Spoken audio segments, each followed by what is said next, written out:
Chapter 4, Natural Anti-Capitalism, Biospheric Householding as the Foundation of an Enlivened Economy. So enlivenment means to get back to living reality as the inspiration and insight for all areas of science. This sounds like an essentialist position, the metaphysical idea that objects have essences that distinguish them from accidental characteristics. And indeed, enlivenment is essentialist. But the essence is the vibrant, poetic, felt reality of individual and communal embodied existence. This concept of existence is not conventionally essentialist, but rather paradoxical in its deepest foundation. Enlivenment enables both individuality and collective identity by recognizing both biophysical necessity and a poetic freedom inscribed within it. This proposed framing of living existence as an enlivened integration of necessity and freedom does not mean to copy the supposedly deterministic laws of nature. It is meant to reassert a seemingly obvious fact that the man-made structures and practices of human societies are the creations of living beings in a living world. This shift of perspective has particularly important implications for economic science.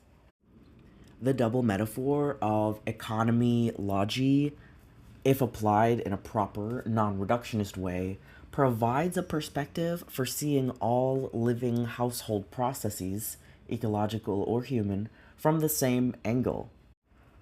Unlike previous attempts to naturalize economics with biological justifications, the essence of social Darwinism and neoliberalism, enlivenment looks to biological systems to understand the default patterns of self-organized flows of matter and information.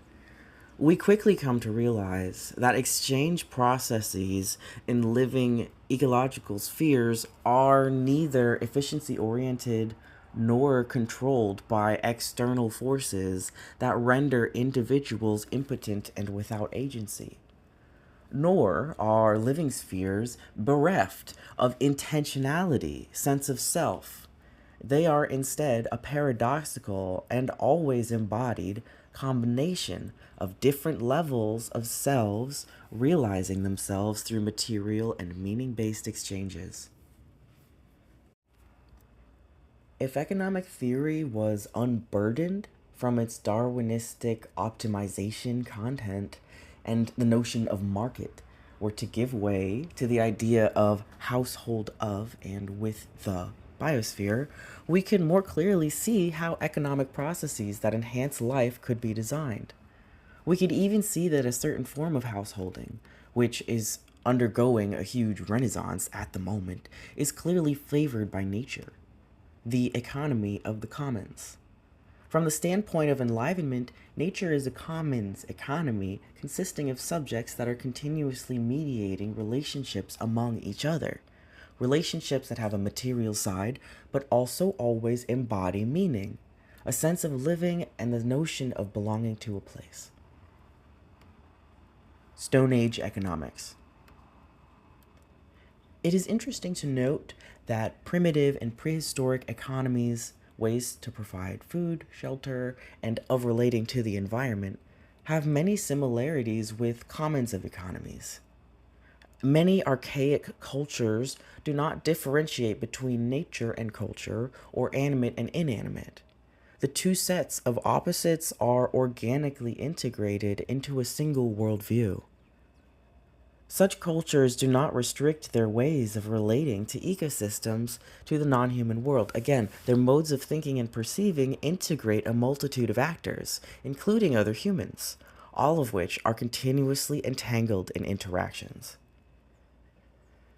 The similarities in the principles of exchange that we see in primitive economies and commons can be seen in natural ecosystems. In all three, any transformational process has to be internally balanced to some extent and brought into dynamic alignment with external factors. This helps explain why the cultures of commons-based systems often mirror the cosmic exchange system of natural ecosystems. Social bonds evolved to become part and parcel of the ecosystem. In Western thought, however, nature has for several centuries been considered the other, the unfathomably evil and wild forces of the world that we can only protect ourselves against by imposing a disciplined crust of institutional civilization. Still, for millennia, human societies have understood the biosphere as a commons-based economy and treated their internal cultures, material resources, and immaterial exchange relations as part of a huge, all-encompassing commons. Modern industrial cultures typically condescend to such primitive economies by dismissing their superstitions and extolling the virtues of objective science. But who is being naive and parochial? The behavior of such societies reflects some deep insights into the meaning of ecological and existential reality. It is the moderns who have profoundly lost touch with their ancient wisdom. The human tradition of interacting with material things on a social basis, and not just through impersonal cash mediated market relations, is the hallmark of a commons.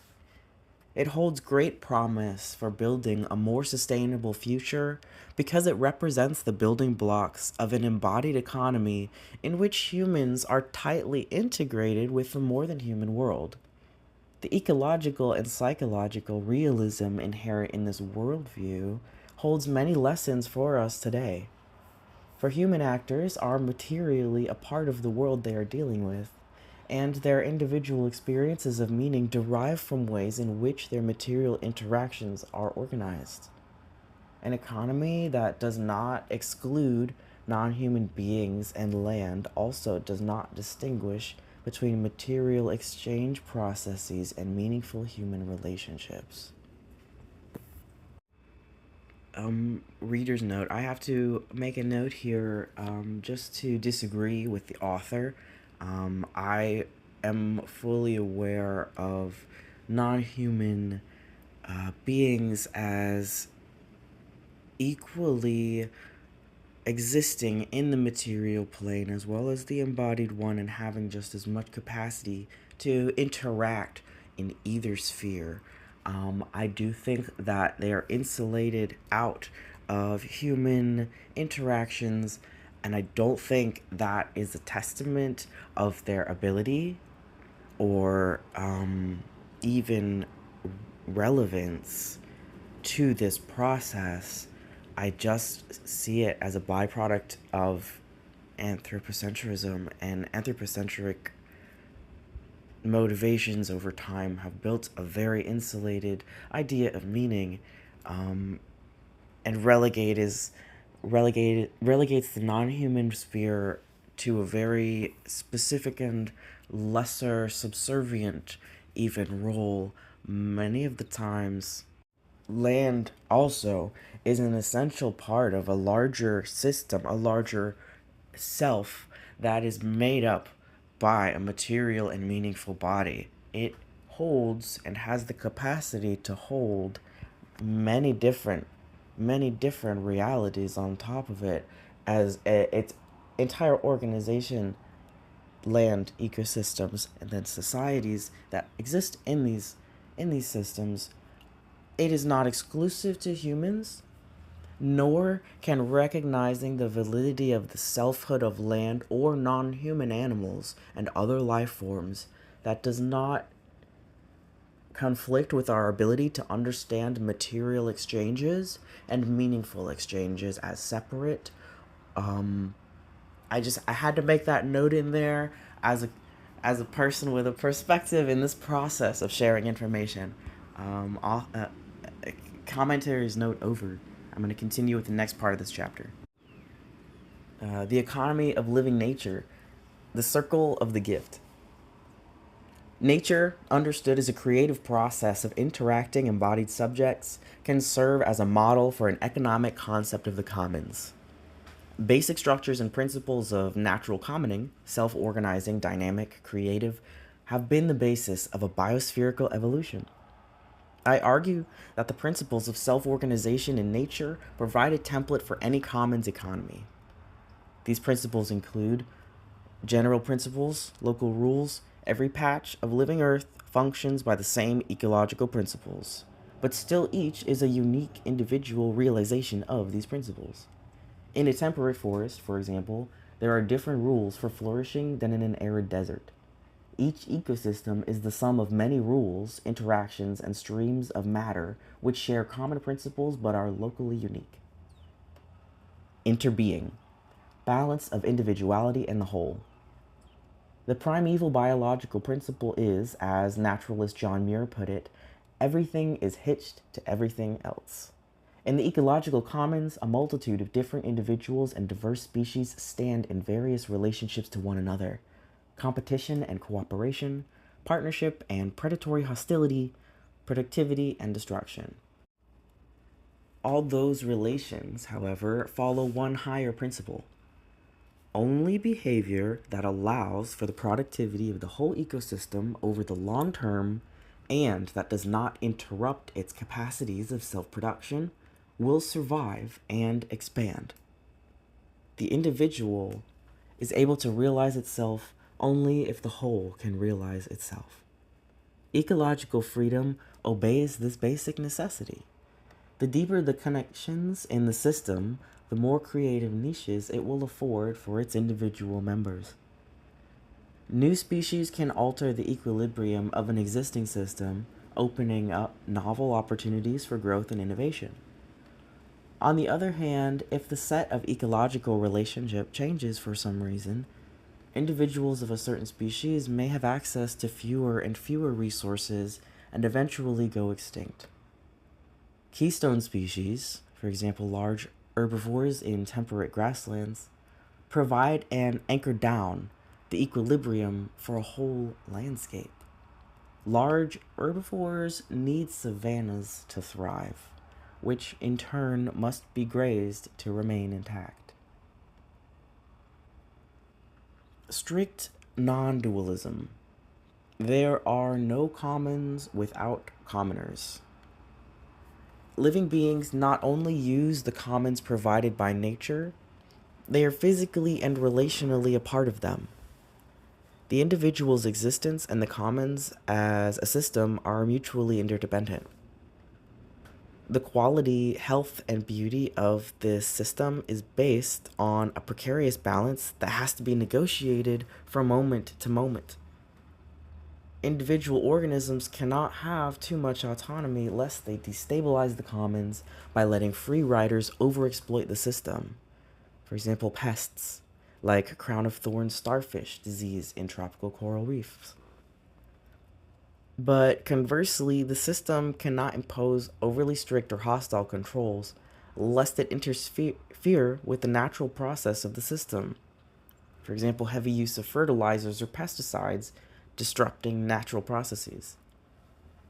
Consider how animals transported to far-off islands, such as the Galapagos, can alter whole ecosystems and start a new territorial narrative of biological history.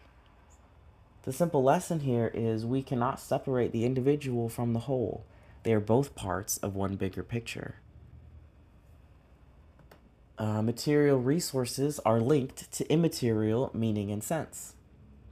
Throughout natural history, ecosystems has developed multiple patterns of dynamic balance that led to extraordinary refinement and high levels of aesthetic beauty.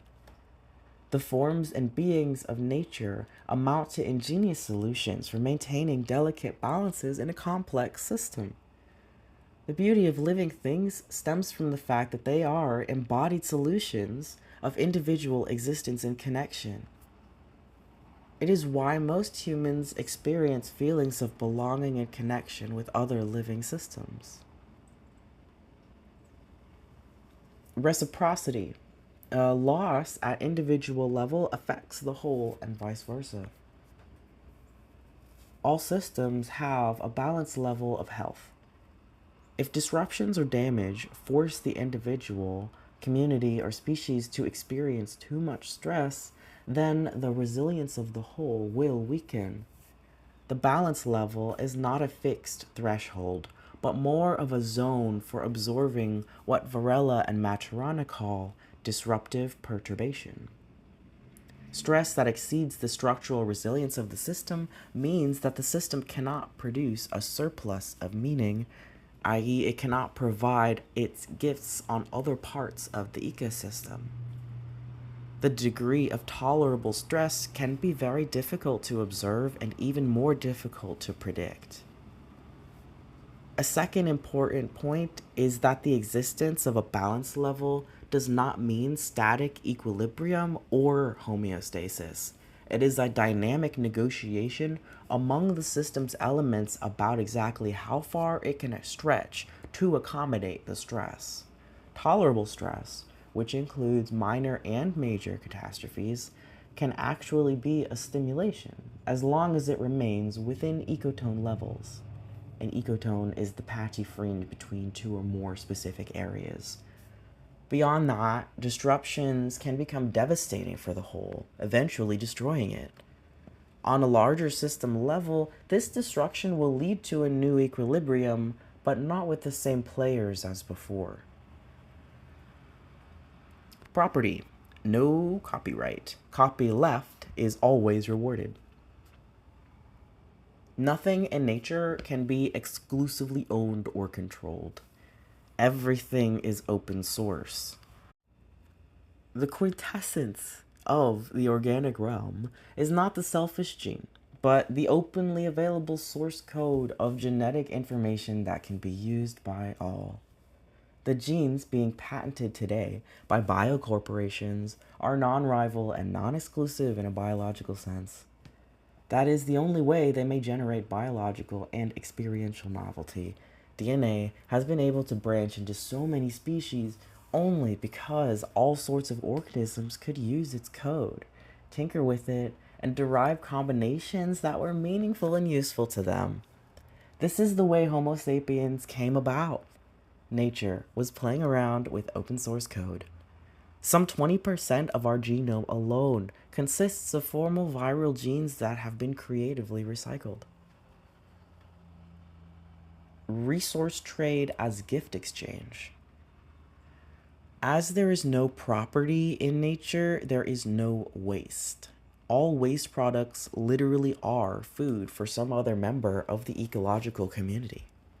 At death, every individual offers itself as a gift to be feasted upon by others, in the same way it received the gift of sunlight to sustain its existence.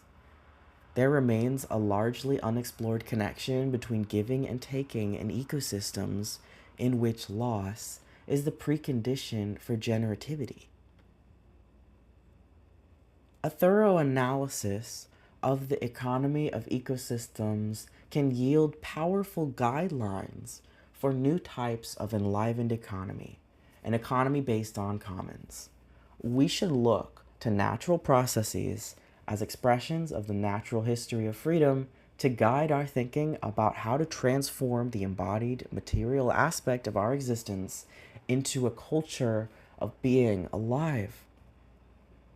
The term commons provides a conceptual binding that can help us conjoin the natural and social cultural worlds and make them more compatible, if not synergistic. To understand nature as an authentic, aboriginal commons also opens the way to novel understandings of ourselves, in both a biological and social sense. Economic enlivenment, integrating freedom and necessity.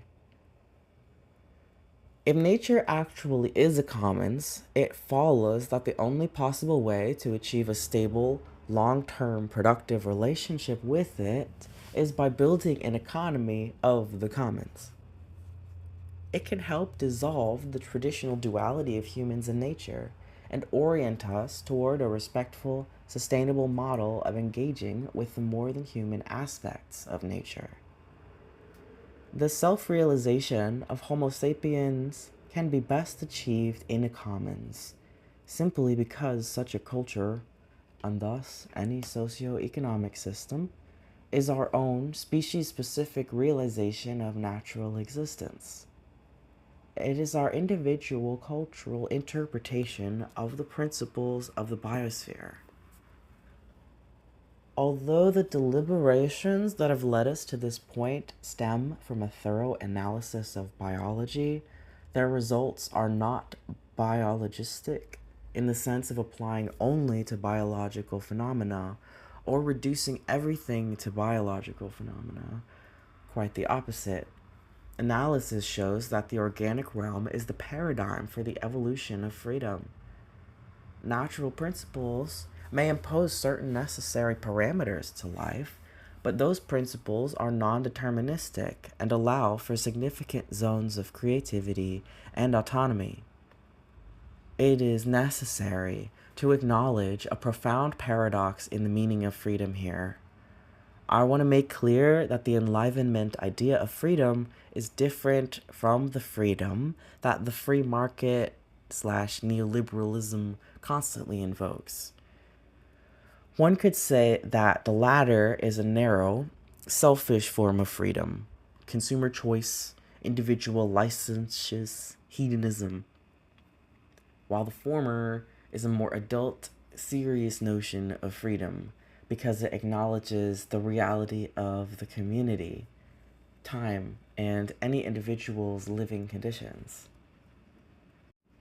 An organism is producing freedom or autonomy as its living core acts on the matter passing through it.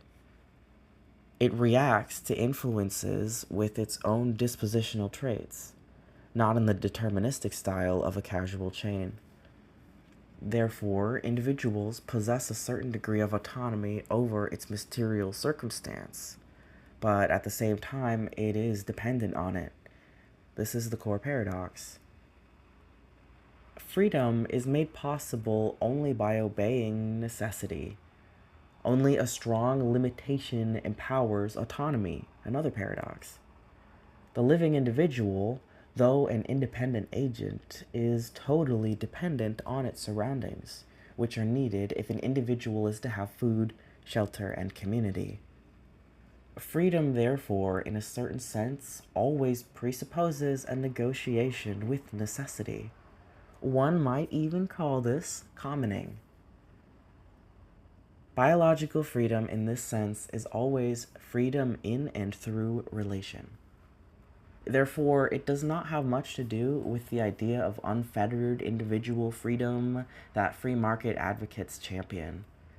The equivalent of the market, the oikos of nature, is the natural system whose own needs limit the individual's freedom, but on the other hand is the source through which such freedom can only come into being in the first place.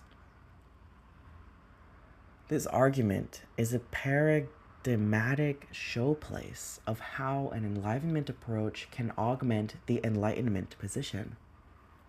The enlivened idea of freedom does not do away with the classical humanistic account of autonomy, as strictly biologistic accounts do, but rather it limits its absoluteness to an embodied relativity.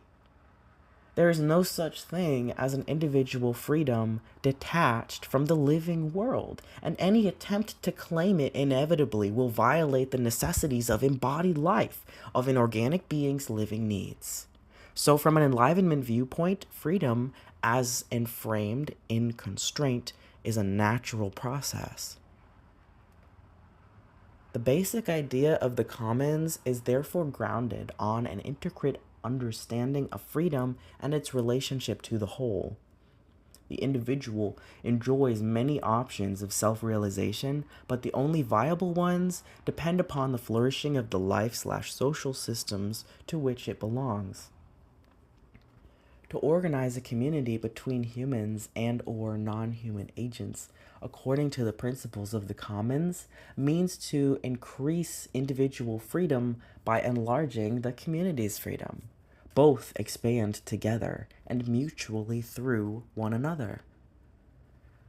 Contrary to what our dualistic culture supposes, reality is not divided into material substances of atoms and molecules on the one hand, governed by deterministic principles of biophysics, and non-material culture society, which are non-deterministic and a mental semiotic in character.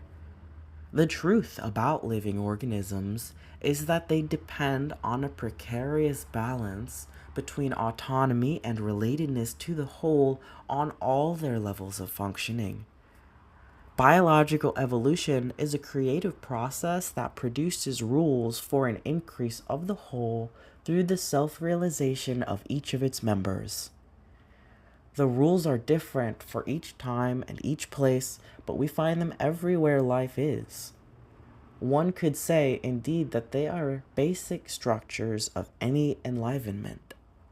They are valid not only for autopoiesis, the autocreation of the organic forms, but also for a well-achieved human relationship, for a prospering ecosystem, as well as for an economy in harmony with the biospheric household.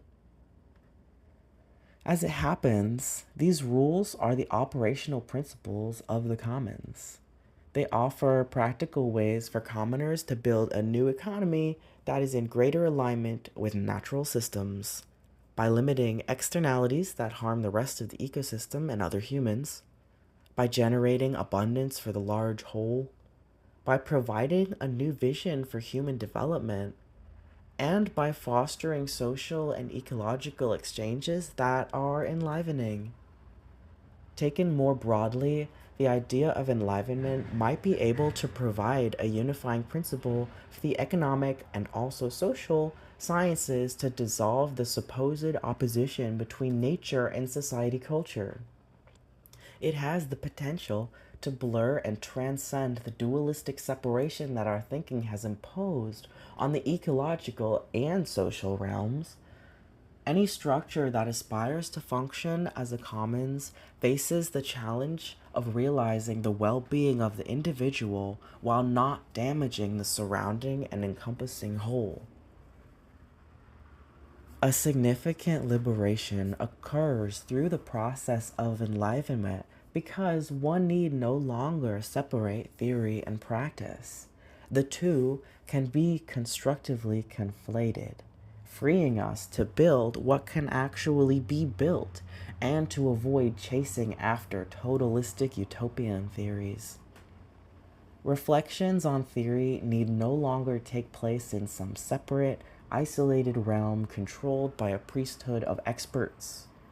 Theory can return to practice and become integrated with it, joining itself to the rituals and idiosyncrasies of mediating, cooperating, sanctioning, negotiating, and agreeing, to the burdens and the joy of experienced reality.